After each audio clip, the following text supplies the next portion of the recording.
Welcome, everyone, to Advantage, the Elliott Partners podcast, where we are exploring frontiers of venture building, venture studios. I am Drew Beechler, our VP of Marketing here at Elliott Partners. There have been a lot of developments recently in the venture building world and the startup world and the markets generally. And so today, we decided to take a little different approach than our standard episode. And instead of our usual interview with an external guest, today, Elliott and I are just sitting down for a candid discussion on some of the most frequent questions that we're hearing from clients and the market, trends we're seeing in the market lately, in order to share some of our perspectives on these. So thanks for sitting down with me today, Elliott. This is going to be a fun conversation. Yeah, it is. It'll be fun. Let's start with just the state of venture building and maybe even venture studios as a whole. As I was reflecting back, it's now 10 years, almost to the date from when at least I started working at High Alpha. So 10 years myself and thinking about and working in venture studios. And so at least a decade now of this type of model that we've been operating out of collectively. And so I'm just curious from your perspective as well, just a conversation around what have we learned now 10 years in and where do we stand today in the state of this idea of building companies through this venture studio model, really? Yeah, it's pretty amazing to see what's happened in the last decade, huh? If you think about High Alpha started, 2015, early 2015. And at the time, there wasn't a word for this. Christian Anderson, our friend at High Alpha, came up with the word venture studio. And it is astonishing to see that there are by some counts, over 1,000 of these entities around the world that now call themselves venture studios. And so I think it's been fun for all of us who have been involved in the High Alpha ecosystem one way or another for the last decade to play a part in this kind of burgeoning asset class. One of the things to me that was really interesting to see was Vault Fund, their genesis, and the conference they run every year now, the Global Takeoff Summit. And I don't think this is the first year that they've done it, but Ryan on our team was out there this year. And just the fact that there's a conference that's all around capital allocators around venture studios, and it's becoming a real industry as a capital asset, really, which I think was something that we only probably dreamed of 10 years ago, of defining this category within private equity. I think we've learned quite a bit over the last 10 years, both in how to make companies successfully.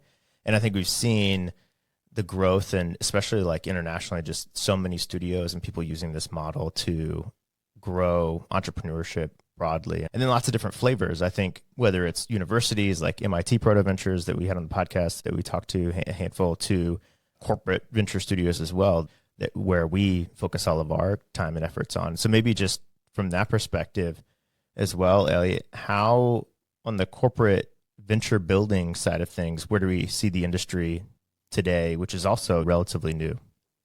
Yeah, I think the venture studio model still holds a lot of promise in terms of what over the last decade, and longer, right? You got to go all the way back to the last century with Idea Lab and others running a version of the model.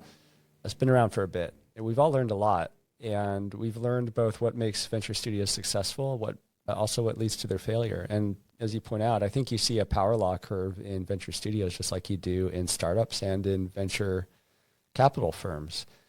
You've got success concentrated out around a small group of winners and then a long tail of studios that are trying to figure it out. And I hope they can. I think the thing is that the world needs more entrepreneurs, more models of entrepreneurship that enable more people to go start companies and be successful. So the experimentation is fantastic. And I hope in a few years there's 10,000 versions of studios and that far more of them are succeeding. And, when it comes to the corporate side and corporate building, I guess it's 7-8 years ago now, when we were at High Alpha, we started experimenting with launching startups with corporations, because we saw that the corporations have fantastic insights into what should exist in the world, in their industries. They know where the problems are. And because of reasons, the innovator's dilemma, they sometimes have a hard time acting on them. Startups are really good at learning and can go pursue some of these problems and develop novel solutions really fast. So we're seeing more and more corporations turn to venture building as a tool in the toolkit. And in the past, that often meant building ventures or new businesses internally inside the corporation. And what a lot more corporations are realizing is that the incentive systems, the governance systems, the way that we make decisions inside a corporation just are not set up to build new ventures successfully. And a lot more are now looking at launching ventures externally as a way to go learn quickly. And that's why we built Alloy. We saw the opportunity there as venture builders to go build a lot more companies, to do it more successfully because of the contributions of the corporations that we partner with. More ideas, more access to capital, more access to customers for the startups, for exit pathways for the startups that we build and on. We're seeing just many more companies adopt the model, or at least look at the model or some version of the model. I'll put the link in the show notes as well, but there's a 2025 corporate venturing report by Wharton and the Mack Institute at Wharton saying 23% of the world's 500 largest corporations on the Forbes Global 2000 list are now pursuing venture building. And to your point, Elliot, I think a lot of corporations are waking up to this idea, and this leads us into the next topic and question really that I wanted to hit on and spend a lot of our time today talking about. But I think probably a lot of that 23% are taking maybe the wrong approach in this idea of kind of the internal startup, the corporate startup. And last week, an A16Z partner tweeted something out that we were sending around internally as a debate around how we felt about this. But he tweeted out, and I'll share this in the links as well, but he tweeted out, is there really, quote, no such thing as a corporate startup, end quote. What does that mean in practice for a corporate trying to innovate? And we've just been talking about this a lot internally last week, and about why internal startups don't really exist. There is no such thing as a startup inside a big co. And you I think, have some of the strongest beliefs around this. So maybe I just wanted to let you share. So when you read that, kind of what were you thinking? You've written an entire book basically around this concept as well. Yeah, I saw that tweet and thought, right on. Yeah, there is no such thing as a corporate startup. Absolutely. And I think he went on in that tweet, if I remember right, to say that until you've felt personally the terror of having to make payroll, for example, as an entrepreneur, it's just such a different thing. It's such a different thing. Now, it doesn't mean that corporations can't build new businesses internally. Of course they can. That's how companies grow. It's just part of doing business. It's just what you do. Where they get tripped up and where they make mistakes is thinking that they are startups, those internal ventures or new businesses they're building. I see two forms of mistakes in corporations. One is the broad push across a corporation to, quote, act more like a startup, right? Sometimes you'll see CEOs of these big companies say, we need to act more like a startup. We need to be more agile, move faster. Absolutely not. That is a terrible idea. Most startups fail. You don't want your large corporation to fail. Corporations have a very different set of skills and competencies than a startup, and they should lean into the things that they're good at, not try and mimic the things that startups are good at. Startups and large corporations are good at different things. So that's one mistake. The other mistake is what I alluded to, where you see corporations coming up with new ideas, setting aside a team, saying you're going to go build a startup inside the corporation. It's fine to build a venture, but to think of that it's going to be able to operate like a startup is going to lead to frustration, sadness, and likely failure. Corporation just doesn't have the right incentive systems in place. It's a different kind of talent that does that inside a corporation than you might see in a venture-backed startup, for example. It's a different way of making decisions inside a corporation. We're making decisions by committee, rightfully. That's how you manage a large corporation effectively, to be capital efficient and safe. And none of that works when you're doing a startup or something, a venture that really pushes the boundaries of what the corporation has historically done. Which is why we think startups external for those types of things that are so new and different, that they really need to be done outside the corporation for that reason. Yeah, no matter how you structure it internally, no matter how the rules you give it or the confines or the internal governance or whatever, it cannot truly be a startup. We were talking about this as well, but I also have this allergic reaction to the word entrepreneurship or entrepreneurs. And people who describe themselves as, I'm an entrepreneur building new startups. And it just doesn't even compare. Or it's like, unless you're leaving your day job, putting it all on the line to be an entrepreneur, it's a completely different ballgame. It's not a real startup. It doesn't live and die by its revenue numbers, its ability to raise capital. It's just it's a different game. Totally different thing. Yeah, Peter Thiel has a great definition for startups. He says a startup is the largest group of people you can convince of a plan to build a different future. I think it's a great definition for what a startup is. But based on that definition, in theory, you ought to be able to launch startups inside a corporation. But the truth is, inside of a corporation, I think where the new ventures fall short in thinking that this is a startup is that you are working under a false assumption that about the number of people you've actually convinced to build that different future. Inside a corporation, often it's a vetocracy where any one vote can kill a thing, and you've got a lot of people who will look for opportunities to retrench to safety and what's worked before, and the second the thing falters. And that's why it's just a different animal and needs to be, you got to apply different rules and approaches to it.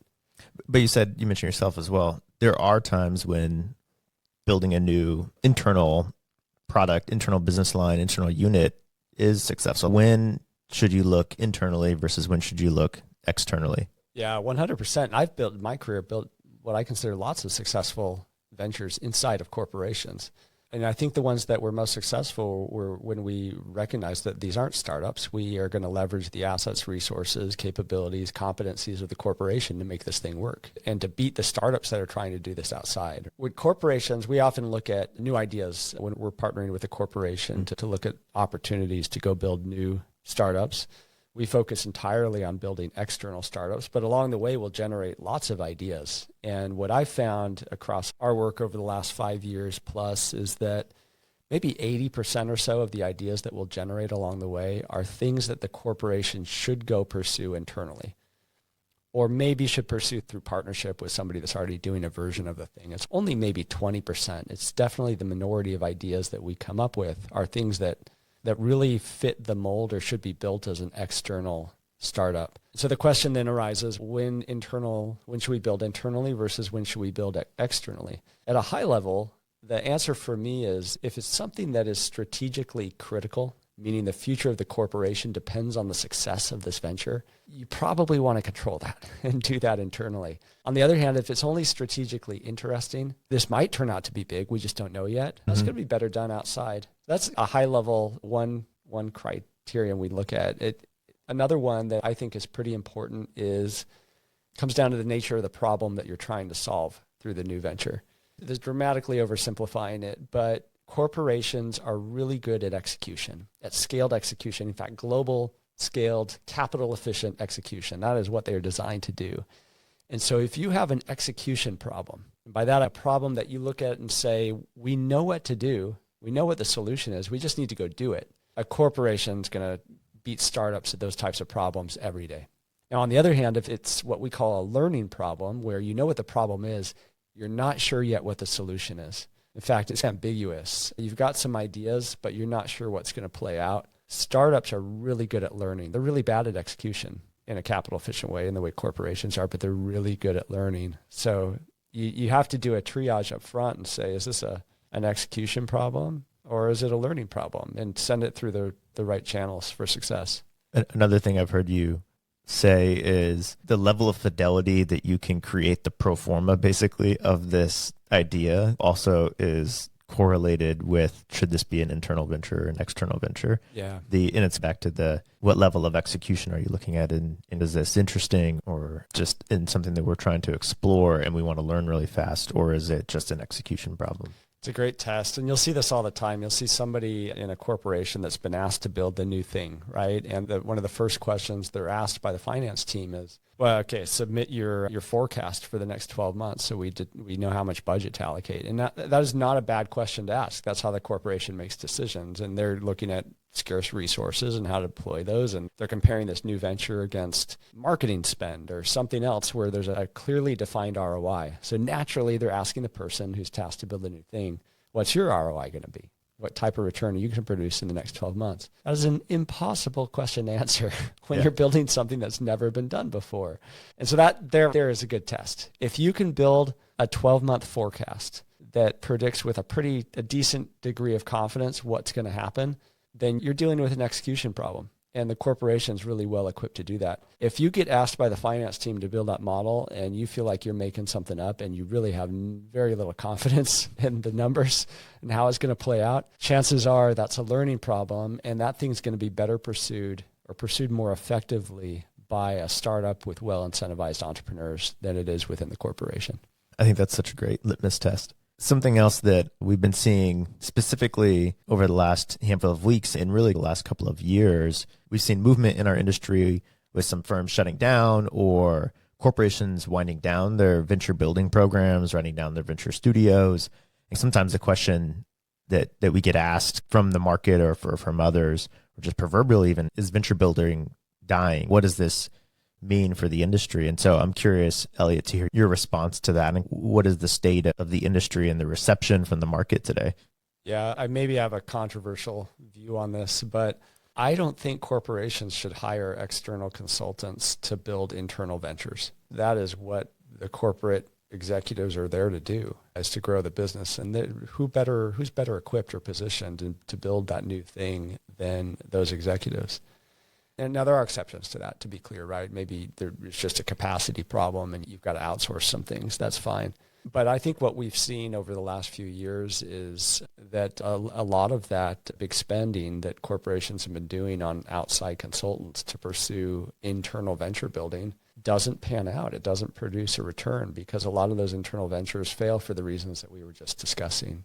And so I think that, number one, that's important to note. If it's something that really should be built by the corporation internally, the corporations really should be equipped to do that. And if the corporation can't do that on its own, it's important to ask the question, why not? Something's gone wrong in the corporation.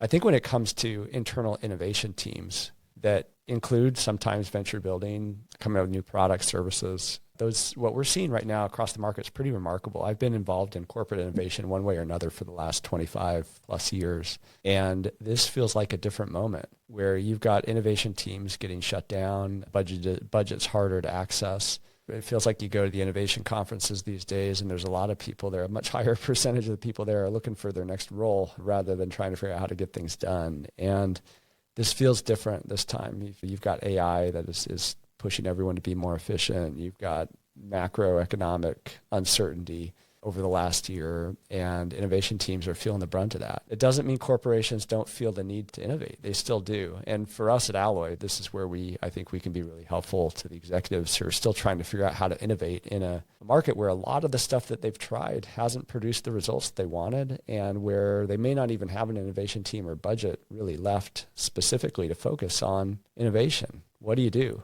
And our response in many cases is you need to go run a lot of experiments, and you need to do it fast, cheap, and weird, as we say all the time. Startups are fantastic experiment engines, and you can do it in a capital efficient way. In fact, you can do it with other people's capital if you do it right. And so it can be a really efficient way to go try a bunch of things and to see if you can produce a better return on that balance sheet capital than some of the other options that a corporation might have. And so these are some of the headwinds I feel like we've been seeing probably to corporate innovation as a whole. But at the same time, I feel the tailwinds around startup creation, entrepreneurship, innovation broadly have never been stronger. So how are you feeling around, I think we talk about often of like, right now is the best time ever to create new startups. And do you feel that way still? And why are we feeling that way internally? Best time ever. What an amazing time. We are change is opportunity, and we're living in a world of change, number one.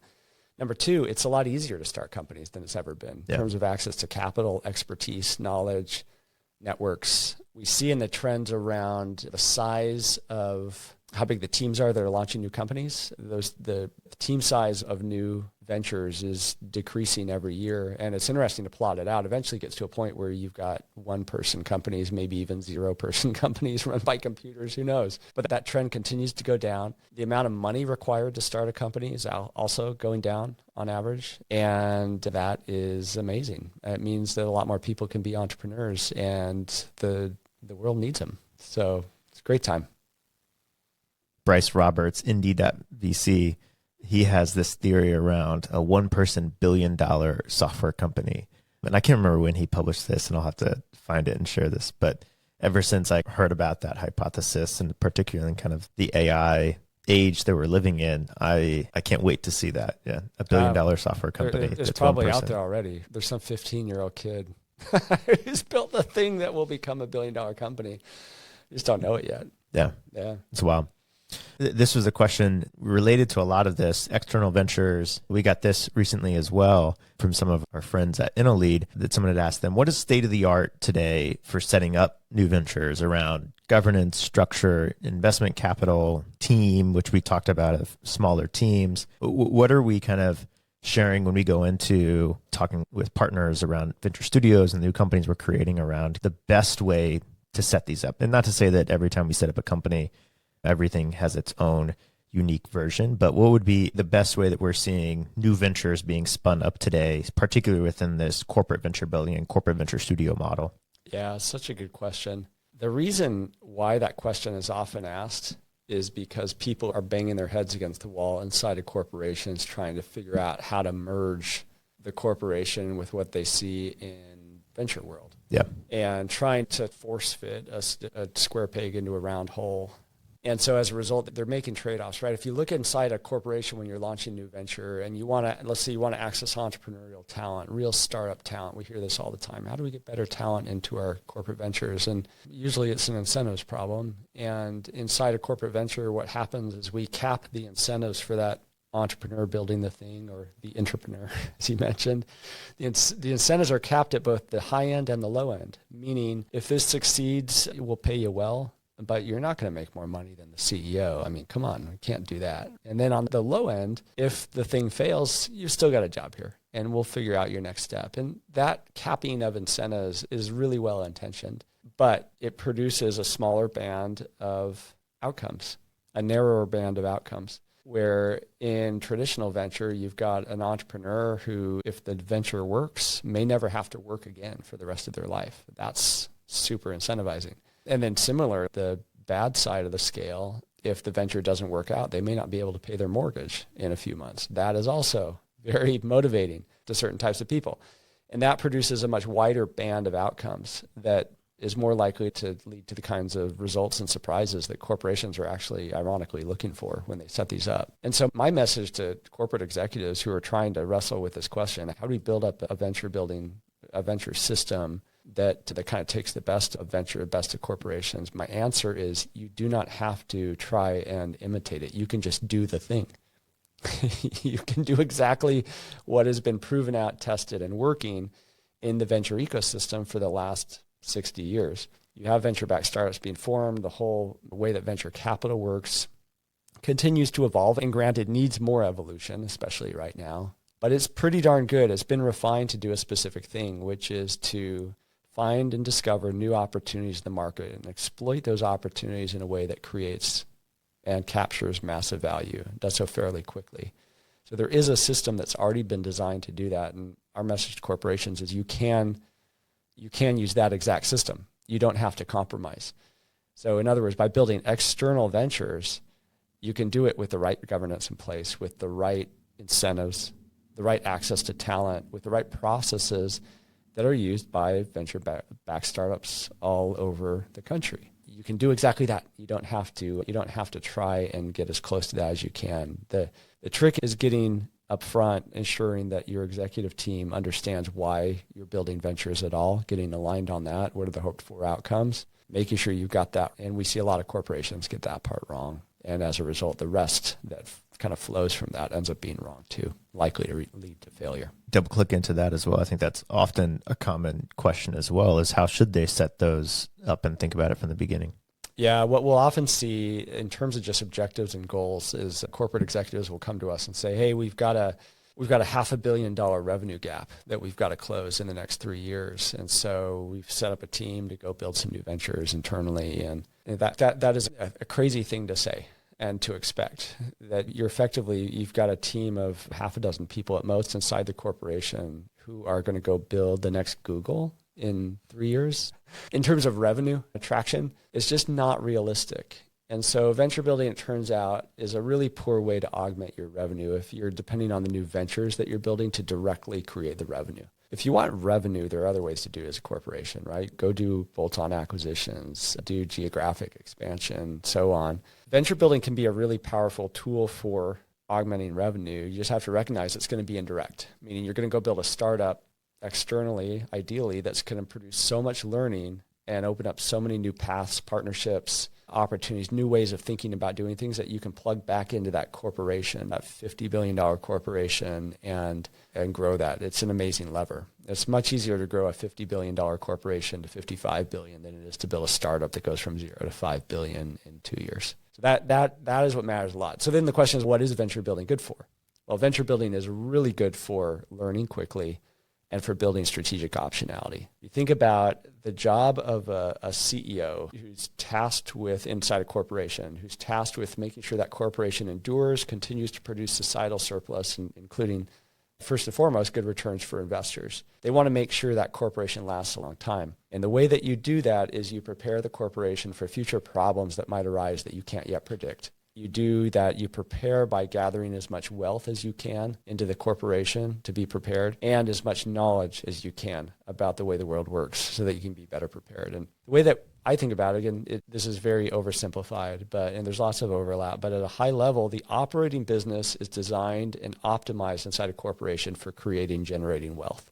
It's the innovation team or that venture building arm that their job is to go out and build the knowledge that can then be plugged back into the core business to generate more wealth. Where a lot of these efforts go awry is when they conflate the two, and the corporate executives ask that innovation team or the venture building team to go generate wealth, go create $100 million in new revenue in the next 12 months. That is not their job. Their job is to go generate knowledge that can be plugged back into the amazing lever, this huge corporation, to produce results in the near term. Yeah, that's a great way of thinking about it, and just changes the perspective of where you're pointing your efforts as well. Yeah.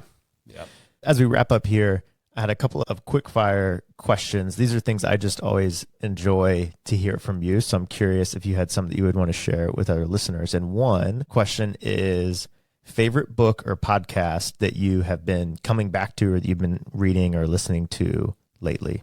Oh, man, so many. Been on a history kick lately. I've read a couple of fantastic biographies on Henry IV and then Henry V. You can learn so much from great leaders in history and what they did. Both amazing individuals. Those are great biographies. Read one on the history of interest rates recently called The Price of Time. Fantastic book for understanding the macroeconomy and the way it works and how we got to the world that exists today. Just learned so much from that book. And I'm always a big fan of the Founders Podcast, of course. Shout out to David Senra and what he's always doing with that. Every single one of those. When I see that show up in my feed, I'll instantly put it to the front of the queue and see what's going on. Those are great. It's great. I kind of friendly podcast, or the Founders Podcast, the Acquired Podcast. They just came out with their Google Part 2. This is maybe a couple weeks ago. Good. And the Alphabet episode, in particular to our business, I thought it was so good of like their discussion at one point around like Google reinventing themselves and how many business line units that have 1 billion users, 5, 6 or something like that, and their ability to jump technology waves as well. It was just very pertinent, I think, to our business of kind of most of the time we're working with corporations that it is impossible for you to do that. And there's not many that really have been able to do that. And Google has successfully done it across a handful, which is very wild. But that episode was really great. Yeah, I agree. And then this may be, you may not have something that comes off the top of your head, but something that we're always thinking of, new startup ideas, new business ideas. Is there any kind of request for a startup that you would put out into the world of, I wish that something could do X, Y, or Z for me, or I really have an idea for this?